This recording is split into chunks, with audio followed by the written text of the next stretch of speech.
to our topic at hand, casting for movies. Well, to help with the discussion, first and foremost, the one and only Shirley from Paul Mansell from Sparrow Production joins us, and she has a new movie coming out.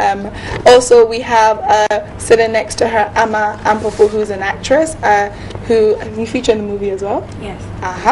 Okay, and then last but not least, we have Cosby Pike, who is a filmmaker. How are you? Fine, thank you.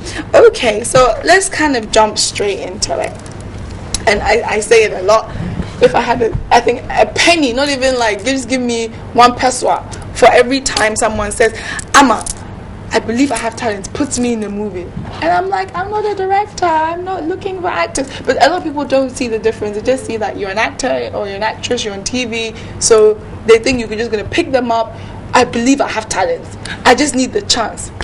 I get it at least 100 times a week. Shirley, how many times do you get it? I get it like 5,000 times. I believe you. I believe you. I get it all the time.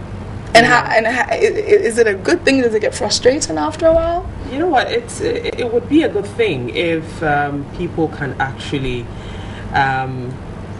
What do they say? Put their mouth where their money is. Yes. Mm-hmm. You know, but a lot of the times when I have organized auditions and I've called a lot of people, it's amazing how you give people the opportunity to come and do their thing, and they're not able to perform. And 95% of the time, people just cannot do it.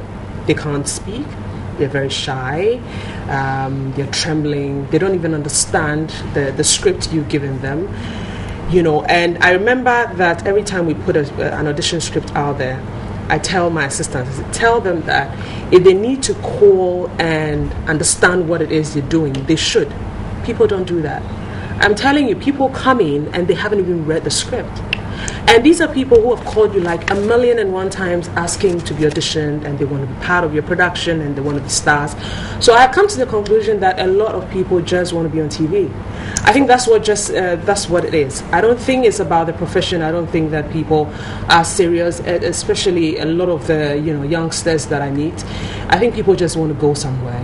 They see the Majin Michels and the Ama Bebeses on TV, and they're thinking, oh, so glamorous, everybody knows me, and I want to do the same thing. So these days, I am not doing those kind of auditions anymore. I meet you, I think that you've got the potential. I meet people, 3 or 4 people at a time, audition them, and then I go on. Yes. And that's it, no more. Okay, Cosby, I mean, you've done a little TV series, you've been in the industry for a while. Over the years, in terms of the audition process, when you're directing a project, when you're looking for that it person, what is it about the person that you think, even if there is a first time the audition, what do you look for to see that they have that certain something? First of all, it's got to be your ability to deliver, speak well, and be confident enough. Then the script comes in. The script is basically the tool that you're meant to use. Like Shirley said, you are coming for an audition and you've been given an audition script and you don't read that script. So what are you coming for? Would you do that for a job interview? You can't do that for a job interview. Exactly. So it's the same. And I mean, I will always try to let people understand that acting or being in the movie industry is just like wanting to be a doctor. You can't go to the surgical ward without your tools. And your tools are your talent, your ability to speak, your ability to read, your confidence that you build. These are key things that you need, even if you want just to be that character that you say you can be.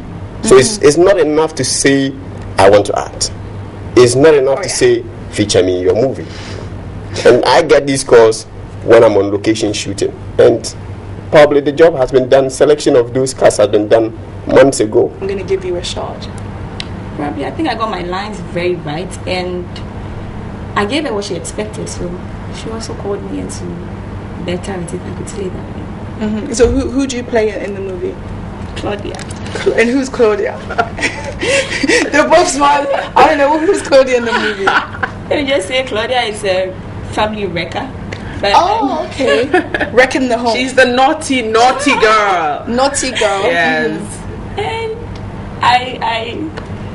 It was a very nice experience. I managed to wreck somebody's family and got pregnant for the man too.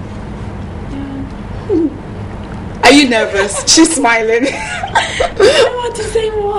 Okay, I'm going to come to you, Shirley. Obviously, you know, new actress. You've given her the chance. You've cast her in, you know, one of your movies, and we know that any Shirley from Paul Manson movie is a movie that makes all the noise. It gets into so many arenas. What was it about her that you saw? You're like, I like her. I saw Amma first in another audition, actually. Okay. Yeah, she was auditioning for a television ad. Okay, and then I was privy to the audition tapes. I mean, I saw her, and the moment I saw her, I was like, there's something about this girl. And I'm always looking out for new talent, honestly. And so when I saw her, I was like, okay, there's something about this girl. I'd like to see more of her. So I called her and I said, what are you doing? She said she was in school. I said, do you have time to do this? She says yes. I said, okay, you know, I need to see you. So she was sent the audition script and she came in. Most of the time, you know, auditions are perhaps the most difficult, and that's what people don't know. Do you know, I have to tell you honestly, I am not the best person in auditions. Exactly. With me, I've been to a lot of auditions, even when I was back in the UK, and most of the time, I can get nervous, and my performance may not be the best. Exactly. So I think auditions, you need a good eye for the Yeah. person to see beyond what it is that you're delivering. And for me, that's what I saw in her. She was a little nervous, but that really is not, you know, it's not new. You know, especially from where I was sitting, I could see through her. I could see beyond, you know, everything else. You know, I like the fact that she actually came in and she delivered the script. She understood what she was doing. And for me, for anybody to pick a script and go home and actually spend time on it, that's what impresses me the most. You understand? I think what pisses me off the most is when you come in and you don't know what you're doing, because it means that I have wasted my time completely sending you a script and you didn't even take a look at it. And so for me, the fact that she actually spent time doing it was great for me. And then also, you know, I sort of sized her up and I knew what she could do, what, you know, as in how much more I could stretch her. You know, the role that she was supposed to play in this movie was going to be very challenging in the sense that she was playing with a veteran actor who was Ajite Anand, and then there was Inse, you know, amazing actors, exactly. You know, so there was a lot of pressure there, but I realized that she could take it, and so that was where my concentration was. So we did a lot of talking together and stuff like that, and I told her, you know what, this is your world. You know, you do what you have to do. If I don't like it, I will pull you back and we will talk about it. And she did a pretty good job. Nice. She did. Cosby, well. so for you, when you I think I asked you earlier what you look for when you're casting in movies. But just for you personally, what's been some of the best auditions you've had and the most surprising auditions that you've had? You don't have to mention their names, but too many actors, because you worked with so many of them. So many of them. I think the most outstanding one for me had been much earlier in my career, around the 2004 when we were auditioning for Critical Assignment, a Michael Power movie. I had opportunity to have to do the Ghana audition, and so lots of these veteran actors came through. I must say, a lot of our actors think that when you call them to come and audition, they feel that you are... They've got the role. People think it's a very belittling thing. Like, how can you call me for auditioning? Come and audition? You know, and among the people that came, there were two people who were outstanding for me, and I put them up on my list. One of them got the job. The other is up to date. He's one of my fine actors that I like. What's his name? Oh. Who is it? You can share. No names. No names. Offset. I'll tell you who You'll that be in the is. newspapers tomorrow. You know. But fortunately, this person is not somebody who doesn't who is more active in acting and stuff like that. He's done a couple of things. I'm basically talking about KSM. He was awesome. Okay. People think that KSM is as a comedian, but he's a fine actor.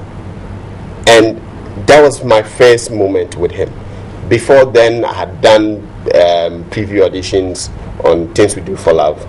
I was basically working with Ivan, selecting most of his cast and stuff like that. what made these two people stand out for me, like Shirley said, was attention to detail. Because I didn't have a script. I was sent a casting profile, a character profile from South Africa. I didn't have the script of the film. Everybody comes in and wanting a script, and I said, I don't have a script. What I'm giving you is a character profile. You've got to be able to develop and work on that character profile. Then based on that, I'll be able to stream down and say, this is a character. If I look at the script, and these two people were able to pull something from the top of their heads for me. And when the script came, I could tell that they were in sync of their characters because they understood the character. Made it work. And I think that our writers also need to go to that extent. Before you even start doing your screenplay, please give us a profile of the actor, because that's a tool that the actor is going to use to build up into that character. We're just feeding them with lines, and if you're feeding them with lines, the character is not in those lines. Okay, talking about screenwriting and script writing, Shirley, you write a lot of your projects that you do. I've read some horrible scripts. I have read some of the most. So literally, I'll get through. I'll force myself to finish just because I think it's just respect if someone gives me a script. But there's some horrible scripts in Ghana, and I'm saying this now. People can say whatever, and a lot of them end up getting made into movies. Where does the onus lie on the script writer when they're writing? Because sometimes even the language doesn't make sense. You have somebody who's supposedly never lived in the city, but yet they write language that doesn't even, like I said, they're in America, because these script writers have been watching American movies. Exactly. So what do you place on the script writers before the actors can even deliver those lines? Because as an actor, you're given the script to work on. Exactly. I think that when you're writing, you also need to think about your actors. Okay, I try as much as possible to write very simple language, very simple English, and also I always say that sometimes I am limited in my kind of writing because of the kind of actors that I work with. Unfortunately, you cannot write everything in your head if you don't have the actors to deliver. I'm not saying that there aren't enough good actors in Ghana to do that, but we have our limitations. It all comes down to casting and stuff like that. Especially when you're beginning to write, you have a design of the type of actors that you want to be able to deliver this. In mind. You look at them and see what their limitations are. You don't push them over the edge, because what's going to happen is you will not get. Basically, when you're giving something to an actor to do, you want to be able to elevate the actor. You want the person to bring their A game to it. And what is their A game? Their A game is what it is that they can do. So, for example, if I'm casting you, Ama, in a movie, and honestly, I don't think that if it's for example, if it's an action movie, okay, and I don't think that you have the physique to be able to do it. I should not push you to, because what happens is people are just going to watch it and think, no, Ama didn't do well at all. But really, it is not Ama, it's the casting. It is wrong. Okay? And so you give Ama lines that cannot roll off her tongue easily. People say you're an actor, you can do everything. Not every actor can do everything. That is why you have Brad Pitt in a certain type of movie and you have Tom Cruise in a certain type of movie. Otherwise, they will use Brad Pitt in Mission Impossible series, But I'm sure that when it comes to casting, all of these things are thought about before you actually do it. So the writing also is very important. Some of the language that we use in our scripts is, for want of a better word, like Shakespearean type language. I'm thinking, who speaks like that in modern day except you're doing a Shakespearean play? Exactly. But the problem, or a period movie. That's it. If you're doing a period movie, it makes sense. Okay, you're going back 40, 50 years or 60 years, it makes sense if you want people to speak in a certain way. But then don't tell me that we are in 2014 in Accra somewhere and people are speaking like that. It's a combination of all of these things. It's the scripting, it's the characterization, it's the casting. Don't just put people in the movies because they are popular, because you just want to sell. That is why sometimes you probably see that in a matter of 3 or 4 months, you probably see Adityanam. In a lot of the process. I think that it's not because he's probably the flavor of the month, but maybe it's the kind of stories people want to tell, and he is appropriate for that type of story. So that's why you keep seeing him over and over again, or you keep seeing John Dumelo, keep seeing Majid. So it's very important to think about all of these things. Okay, we're almost out of time on this. But one of the things I also wanted to ask, actor, character. So, okay, so you're playing this role. So the role of, okay, I'm playing, I don't know, a woman pastor. What, as a director and as filmmakers, how invested do you feel like your actors should be from the beginning, in terms of how much they put into their character? Because I know a lot about actors. A lot of times when they're acting, they still want to be glamorous, or I want to be, because they still want to know that I'm a star. But how invested do you think your actors should be? You need to know the character that you are meant to play. Okay, and you need to do a bit of work yourself in knowing these characters. I mean, characters that are given to you are characters that exist in your lifetime. Do a bit of talking. If you're given a role of a pastor's wife, find a pastor's wife, have a little conversation, just get to know, in a day of that person's life, what it is like. What are the common things that will come across in a pastor's wife's life. Then you're able to psych yourself and know that when I'm given these challenges, these are my reactions that I'm supposed to present. But to just get up and come and expect that the director should feed you everything, I mean, 90% of the job is supposed to be done by you, the actor. Yeah. We just come in and say, okay, this you need to take care of, this you need to take up, tone it down here, raise up this angle. And like she said, it's basically we as directors will look at what you are capable of doing and push you to that point. Okay. You probably will not be getting to that edge, but we'll push you to get to it. So the actor needs to invest a little more. Do a little bit of thinking through that character, do a bit of reading through that character. Research. And lots of actors these days, I would say there's a zero line on that. Okay. Well, we have Shirley's new movie, Devil in the Detail, and it features Ajit Anand, Aman Pofo, Inse Igbe Ektim. Okay, there you have it there. So excited, your first movie. Amma, are you excited? Very excited. I'm very, very excited.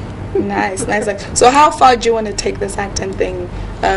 Is this a long-term career goal, or is something you want to just do on the side? 'Cause I know different actors have different views when it comes to this. I would take it on a very long term. I love everything about it. I mean, this is what I study in school. Why would I choose to study? Oh, you study performing arts? Yes. At Legon? Yes. Okay. And why would a doctor be in a surgical ward if he doesn't want to be there? I'm studying because I love it, so I'll take it on a long term. See, I think there's also the difference too when people are trained to do this and when they're not. There's a huge difference, and it's always refreshing to cast people like Amma, because she understands what she's doing. She may not be perfect with it, but because this is what she's invested her time in, and she's actually sat in the class and she's actually doing this, she's prepared to go all the way. I mean, we had our little fights on certain stuff, but there wasn't one moment it wasn't one moment where she took it personal, because she understands where all of this is going, and that's the difference between her and somebody else who walks into your office with this long weave and say, I want to act, and the moment you push them a little, they start crying. She's mean and stuff like that. So it's very refreshing. Okay, so when is the premiere for this? The premiere is tomorrow, Valentine's Day. So that's another thing you can do for Valentine's Day. It's Valentine's Day. Devil in the Detail, Silverbird Cinemas, and it's exciting. It's different. What time is it? It's 7:30 and 9:20. And that's you. Silverbird starts on time. Yes, Silverbird starts on time. So please make sure that you're heading there sometime around 5:30 if you want to catch the first show. And we're all going to be there. Amma is going to be there, and I think people are going to be very impressed with her performance. Nice. And, I think that we've got a new actress in the system, so it's refreshing to have a lot more new faces. I love new faces. I love new faces. Okay, so tomorrow at the Silverbird, 7:30 and 9:30. If you want to see Amma in action, of course, with Ajit, of course, the Shirley from Poor Man's movie, make sure you go down to Silverbird.